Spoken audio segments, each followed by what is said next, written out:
Welcome back. Now, it's important to understand the limitations of ChatGPT, especially what the company says are its limitations. The most important element is going to be the very first limitation, and you're going to see this here as of the recording of this video. You'll notice that it says that ChatGPT writes plausible sounding but incorrect and nonsensical answers. And that for what ChatGPT does, this is not something that the model itself will be able to fix.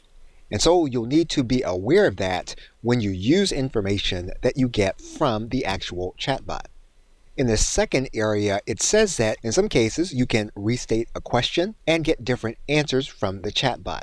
So if you don't like the response you're getting, it's a good idea to restate the input that you're putting in order to get the output from the chatbot. The third bullet point openly states that the Open Chatbot can use more words than it should, and in some cases will overuse certain phrases. So this is something that you are going to want to be aware of.